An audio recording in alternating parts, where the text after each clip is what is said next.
అభిమన్యుడు గర్భంలో ఉన్నప్పుడే యుద్ధరహస్యాలు విన్నాడంటే మీరు నమ్మగలరా?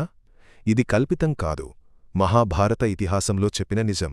సుభద్ర గర్భవతిగా ఉన్నప్పుడు ఒకరోజు అర్జునుడు యుద్ధంలో చక్రవ్యూహ వలయంలోకి ఎలా ప్రవేశించాలి అని చెప్పాడు.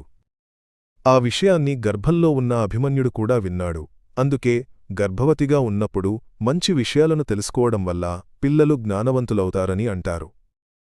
కాని అక్కడే ఒక చిన్న విషయం జరిగింది. అర్జునుడు చక్రవ్యూహం నుండి బయటికి వచ్చే రహస్యం చెప్పేలోపు సుభద్ర నిద్రలోకి జారుకుంది. కాలం గడిచింది. కురుక్షేత్ర యుద్ధం మొదలైంది. ద్రోణాచార్యుడు ఏర్పాటు చేసిన చక్రవ్యూహంలోకి పాండవసేన ముందుకు వెళ్లలేకపోయింది. అర్జునుడు ఆ రోజు యుద్ధభూమిలో లేకపోవడం వల్ల అభిమన్యుడు ముందుకొచ్చాడు. చక్రవ్యూహంలోకి చాలా చురుకుగా వెళ్లాడు.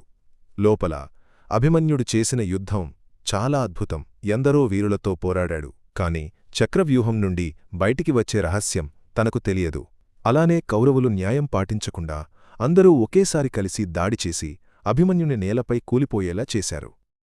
కాని ధర్మం కోసం ప్రాణాలు ఇచ్చిన వీరుడిలా ఈరోజు కూడా అభిమన్యుడు త్యాగం, ధైర్యానికి ప్రతీకగా చెప్పుకోవడం జరుగుతుంది. వీడియో నచ్చితే ఛానల్ని సబ్స్క్రైబ్ చేయండి.